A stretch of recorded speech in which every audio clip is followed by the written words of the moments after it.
아, 인조가 병자호란 때 건넜다는 송파강이 바로 여기구나. 서울 잠실 석촌호수죠. 1971년 이 잠실 땅을 만들면서 이렇게 호수의 형태로 바뀐 거라고 하는데요. 1636년 병자년 인조는 이 꽁꽁언 송파강을 건너 남한산성 서문을 향해 갑니다. 인조는 왜 산성의 정문인 남문이 아니라 서문으로 갔을까요? 그 까닭을 알아보기 위해 그 당시 인조의 송파강 도강을 도왔던 이 나루토 뱃사공 어르신을 아주 어렵게 만났습니다. 산성까지는 여기서도 한참입니다. 서문으로 가십시오. 길이 좀 가파라도 서문이 가깝습니다. 산성의 좁은 문 서문입니다. 한눈에 봐도 정말 너무나 작은 문이고요. 그리고 아까 어르신 말씀처럼 이 산세 지형이 아주 가파릅니다. 그래도 이제 이쪽 방향이 잠실이니까 당시 한양으로 가는 가장 숏컷 지름길은 확실합니다. 근데 진짜 이 문을 보니까 이게 어느 정도나 될까요? 높이는 한 2.1m고 가로 폭은 뭐 1.5나 될까요? 이 문으로 인조가 급히 몸을 피한 걸 보면 당시 전세가 얼마나 급박하게 돌아갔는지도 알 수 있을 것 같습니다. 아, 이게 철렵이라는 거죠. 나무 문이니까 적들의 화공이나 당차 공격에 조금이라도 더 버티라고 이렇게 쇠조각을 댄 건데, 쇠조각하지 않고 쇠나뭇잎 철렵, 참 운치 있게 이름을 지었습니다. 서문에는 이게 총 문이 작으니까 74개가 붙어 있다고 하는데요. 우리 사람이 갑옷, 쇠갑옷 입고 있는 것 같은 거네요. 아, 무겁겠다. 그쵸?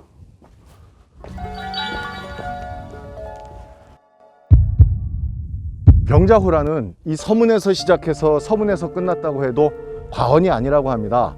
인조가 이 서문으로 산성 안에 들어왔고 다시 항복을 하기 위해 이 문으로 나갔기 때문에 이 서문이 병자호란 그 자체라고 하는데요.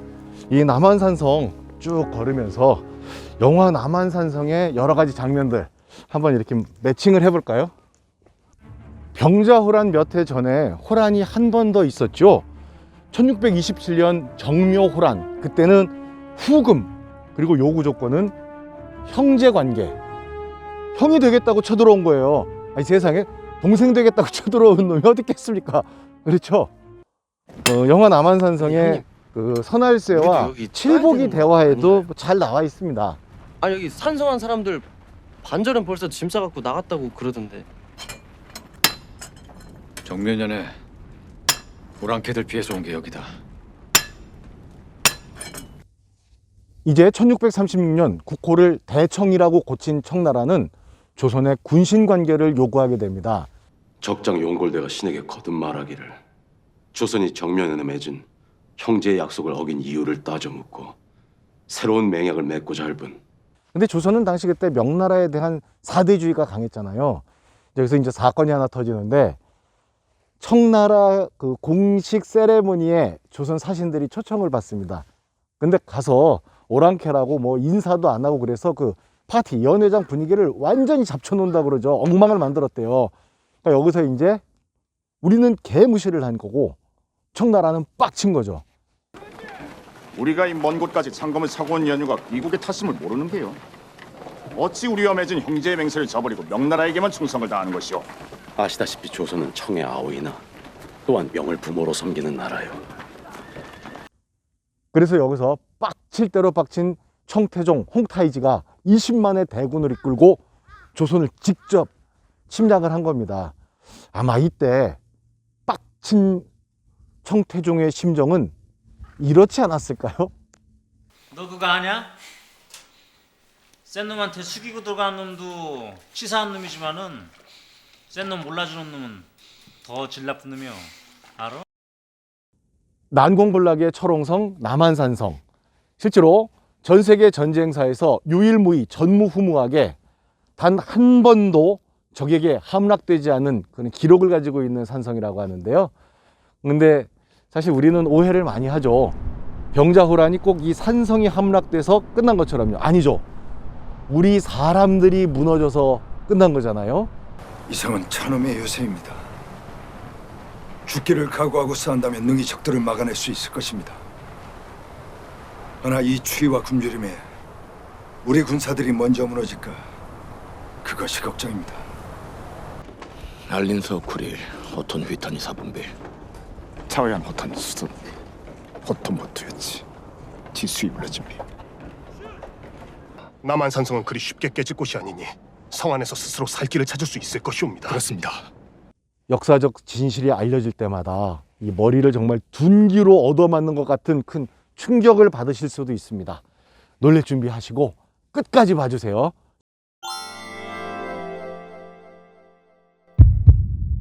아, 퇴물림 쌓기가 바로 이거구나. 백제 통일신라 때 토성으로 쌓았다가 인조 때 이렇게 석성을 쌓게 되는데 아래부터 이렇게 한 10cm 정도 이상씩 뒤로 물려 쌓아서 토사의 압력을 다 이길 수 있게 했다는 퇴물림 공법. 아, 이거구나. 그래서인지 지금 산성을 가만히 보면 유려한 곡선으로 잘 만든 고려청자나 백자 같은 그런 느낌이 듭니다. 군사시설이 좀 이렇게 아름다움까지 갖고 있어도 되나요? 근데 자, 여기서 이렇게 계단처럼 보인다고 이렇게 적들이 올라가기 쉽지 않겠느냐? 절대 아니죠. 저 위에 여장, 저게 이제 몸을 숨기면서 적들을 향해 공격을 하는 건데, 이제 여기서 갑자기 제가 무슨 청나라 병사가 된 느낌인데, 여기서 이제 올라가려고 하면 저기서 활 쏘죠, 총 쏘죠, 뜨거운 물 퍼붓죠, 막 들들 끓는 기름 퍼붓죠. 수어장대입니다. 여기가 군사 총지휘사령부인 거고요. 그리고 그때 이제 수어청의 수어사 총대장은 이시백입니다. 박희순이 열연을 했죠. 그리고 이 수어장대는 김상원 역을 맡은 김윤석이 삼남의 근황병들을 부르는 그 경문을 피 끓는 목소리로 크게 외쳤던 바로 그 영화의 한 장면, 그 장소인데요. 군부의 위급함이 이 지경에 이르렀으니 삼남의 군사들은 밤을 새워 달려오라.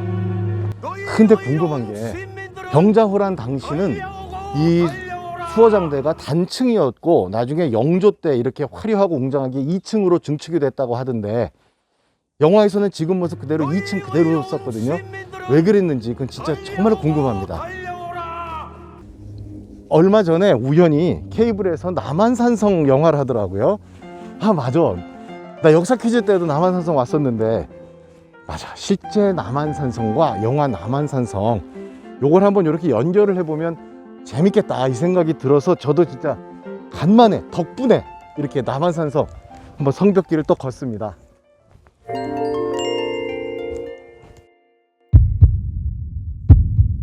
영화 남한산성에서 북문전투가 벌어졌던 현장 북문입니다. 자, 이제 이쪽은 경기도 하남 방향인데요. 기억나시죠? 여기에 그 정말 겁에 질려 전의를 완전히 상실한 우리 조선 군사들이 있었고요. 정말로 그 북문전투는 병자호란에서 가장 큰 패배를 기록한 전투로 기록이 돼 있다고 합니다. 근데 이 북문전투 장면이 제가 영화 볼 때 가장 저를 멘붕에 빠뜨렸어요. 완전히. 내가 이곳 물리에서 진태를 알리겠다. 대감, 기억 확실히 나시죠? 세상에 나를 따르라도 아니고 나는 여기서 알리겠다라고 외쳤던 그 송영창이 맡았던 영의정 김류의 멘트, 완전히 멘붕이었어요. 그리고 이런 기록적인 패배를 당한 후에 그 책임을 묻는 자리에서 또 그걸 다 남한테 뒤집어 씌워요. 소신의 책임이 죽음을 면키 어렵다면은 죽어가는 우리 군사들을 구하러 가길 거부한 자와 제때 군사를 물리지 못한 자의 책임 또한 죽음으로써 물어야 마땅할 것입니다. 그 자들이 누구냐? 수호사 이시백과 그가 거느린 초관이옵니다. 그 말이 사실이냐? 소신과 함께 있던 비장이 모두 지켜보았사옵니다. 와, 진짜 뻔뻔하죠, 그 장면. 자, 남 탓, 거짓말. 정말 요즘 참 지긋지긋합니다. 아휴. 아문입니다. 비상문이죠. 남한산성에는 동서남북 4대문 외에 16개 이상의 이런 암문들이 다 있다고 합니다. 뭐 전쟁 시 아주 유용하게 쓰였을 텐데, 왜 그 대장장이 선하세가 삼남의 근황병들을 부르는 격서를 가지고 휙 이렇게 가잖아요. 그게 바로 이런 안문이죠. 남한산성 이 성곽길 걸으면서 곳곳에 있는 요 안문 찾는 재미도 사실 상당히 쏠쏠합니다. 남한산성 동장대 터에 있는 여장입니다. 세월의 흔적이 그대로 묻어나니까 요건 이제 그 당시 원형이 보존된 것 같은데요. 아, 그렇다면 바로 이게 그때 그 전란 때 이뻐요? 청나라군 홍위표 맞은 그 흔적일까요? 이쁘고 말고.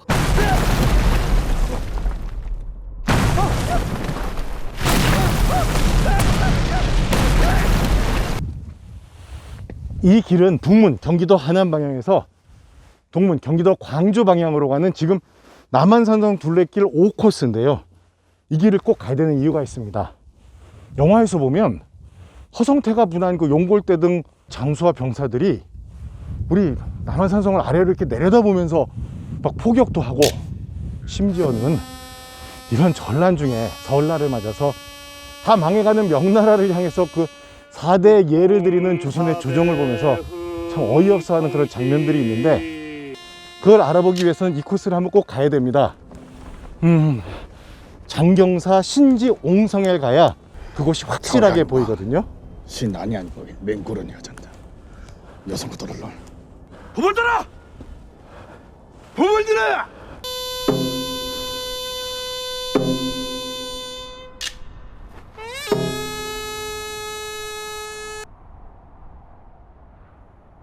네, 맞아요. 저기 찾아가는 거예요. 저게 장경사 신지 옹성. 야, 멋지죠? 그리고 이제 여기가 벌봉이죠. 오, 산성인데 무슨 예술 작품 같지 않습니까?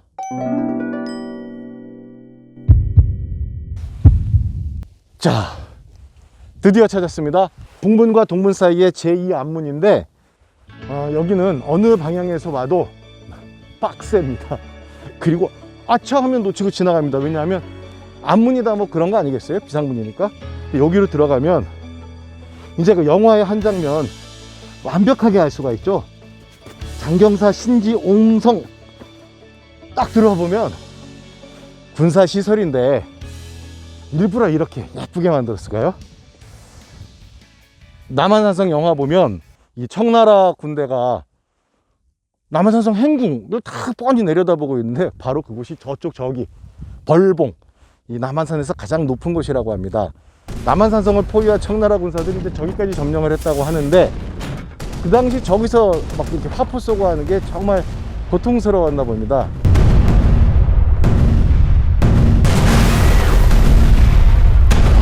전란이 끝난 후에 숙종 때죠? 저쪽까지 다 이제 외성을 쌓아서 남한산성에 이제 편입을 시키는 거죠. 그러니까 실제로 병자호란 때 남한산성은 여기까지고요. 지금 보는 이 장경사 신지 옹성도 역시 실전이 중요하네요. 실전 한번 치러보고, 아, 여기 외성을 더 쌓아야 되겠구나. 그래서 숙종 때 이렇게 더 보강을 한 거라고 하네요. 자, 근데 여기 남한산성 세계문화유산인데 요새 관리 안 하나? 아, 이건 좀 뭐지? 그죠?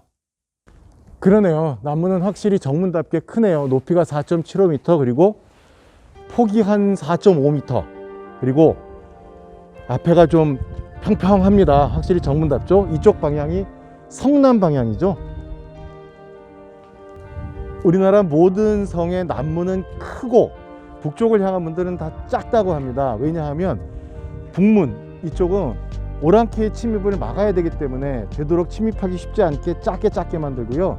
남문은 급할 때 우리가 도망가야 되기 때문에 퇴로를 써야 되기 때문에 이렇게 크고 넓게 만든다고 하네요. 그래서 영화 남한산성에서 아마 이 남문을 본 기억은 없으실 겁니다. 왜냐하면 병자호란은 산성이 함락되면서 진 전쟁이 아니거든요.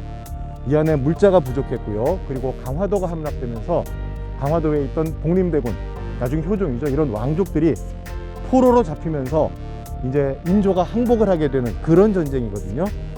아마 평창에 이 세트장 지을 때 남문은 짓지도 않았지 않았을까, 그런 생각이 드네요. 난공불락의 철옹성 남한산성, 어쩌면 이 산성은 그 당시 청나라에게는 치욕의 상징으로 남았을지도 모릅니다. 왜냐하면 무려 20만이라는 대군을 이끌고 와서 총 4차례에 걸쳐서 총 공격을 퍼부었는데도 이 안에 있는 단 13,000의 조선 군사를 힘으로 굴복시키지 못했기 때문이죠. 그래서 이 내용이 아주 역사에 정확하게 남아 있습니다.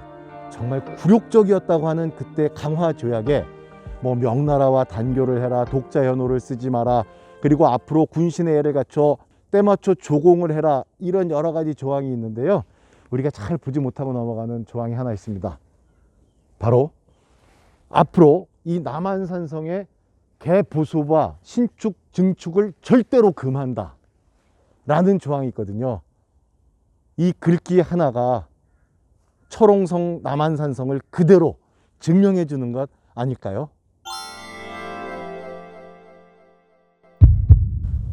다시 남한산성의 서문입니다. 이 좁은 문을 통해 인조는 왕의 복장도 갖추지 못하고 저쪽 삼전도, 지금의 송파를 향해 항복을 하러 가게 됩니다. 조선의 왕은 성을 나올 때 서문으로 나오라.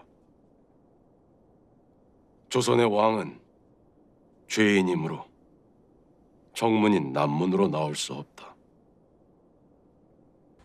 이제 이 산성의 서문은 역사의 좁은 문이 되었죠.